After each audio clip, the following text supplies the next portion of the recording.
everyone, and thank you for joining me. I'm Kristen Bomas. It's Thursdays Live, and today we're going to talk about those aspects of your friendships that you really love. So I really want to thank everyone who participated in the question on Facebook, and I want to thank you all for being with me again at this time. So what is your favorite aspect of a friendship? What really is it about your experience of a friendship that defines it as a friendship for you? And how many times do we really think about that? Do we take the time to really know what it is we want in a friendship? What defines that friendship for us? What are we looking to feel inside ourselves? So over the day, our question got some fun answers. Certainly sharing ideas was one of them. People enjoy sharing ideas with their friends because it can cause greater intimacy. And of course, if we're sharing ideas and we're sharing thoughts and we're jumping into philosophy and other kinds of things, and we can really share, that's a real critical piece of the bonding. That also leads to greater intimacy. So that intimacy also becomes really an important aspect to many people in their friendships. The other thing that we learned a lot about was trust and quality time, loyalty. Trust is interesting because we take it for granted. Of course we want trust in a friendship, but what does that mean to you? And so take a second and think about that. What do you really want in the way of trust? Michael mentioned that he wants someone who he can trust so much that if anything were to happen to him, that friend would know exactly where to go to pull up anything in his life, in his past, and in his colors that he doesn't want his children to ever be a part of. That's cool, right? That's a pretty special friend who really knows how to take care of those aspects of your life. A friend of mine, Valentina, said she'd love a cup of wine, and she's putting it right there, or a beer, that we share that time together, that quiet time, which is a type of quality time for us to really talk and to be a part of the sharing of a glass of wine, a cup of beer, or a soda, or an iced tea, or a coffee if you don't drink, which is super cool.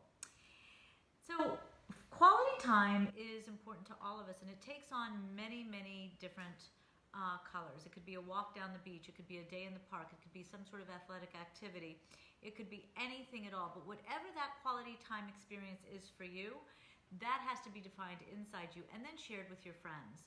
Sometimes our friends enjoy a lot of the same things that we enjoy. Sometimes they don't. So sometimes I may enjoy going out on the boat with friends. Sometimes I might enjoy sitting with a friend as they do something I don't normally do. You know, going to a movie with a friend, going walking in a park with a friend, or shared activities. But what if they enjoy doing something you don't do? But you can sit and watch them. Maybe they play basketball and you don't, but sharing time where you go and watch them play a basketball game. So that sharing of quality time is going to have a different meaning for you than it does your friend. And I think it's really important that you open up the communication on this very question. What are your favorite aspects of a friendship? And make sure that that becomes a part of what you share. Someone said having fun together. Absolutely having fun, being able to laugh. I love to laugh. So sharing that laughter with a friend, again, increases the intimacy, brings you a lot closer together. The honesty and the loyalty, I think I already said that, but the honesty and the loyalty in friendships kept coming up as well. Certainly you want to feel like you can be anyone you are, honestly, openly, spontaneously with your greatest friends. And that acceptance, and I'm throwing that word in there for you, becomes a critical piece of the puzzle. And that's the honesty. That's the honesty of you sharing with them, and it's the honesty in them understanding you.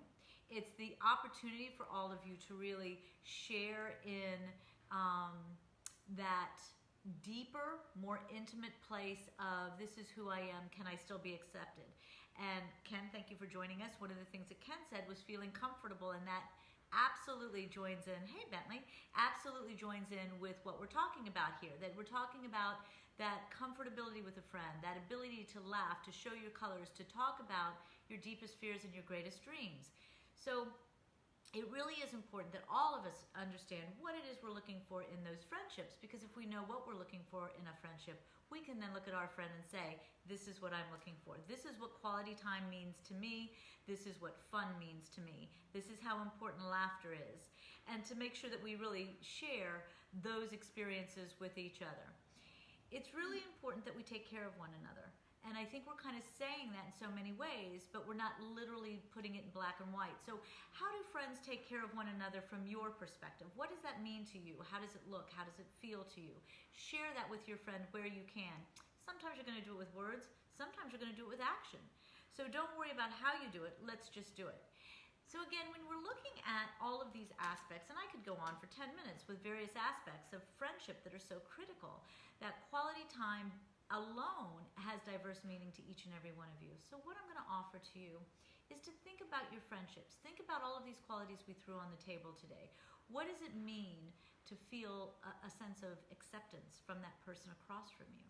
What does it mean when you open up in laughter and you feel the intimacy of the friendship and the acceptance in that friendship and you share in that moment? Learn what that experience is to you. Know what it means to you. Know what it is you're looking for in your friendships. And then open yourself to that and watch to see if your friend is also willing to open that to you. And where they have differences in what quality time means, let them teach that to you. Because that goes back to the very first thing that I think Vicky Santel shared, which is sharing ideas. If we can share our ideas, we build the intimacy. And as we build the intimacy, we go from just being acquaintances all the way down to being the bestest of friends, as one of my friends always says. So let's look at how we build upon those aspects to make each and every friendship we have that much more important in our lives. I thank each and every one of you for joining me. Thank you all. It was wonderful having you here, and I hope you enjoy some wonderful time with a great friend today. Thank you so much for joining me, and please visit KristenBomas.com, where you can easily access all of my social circles.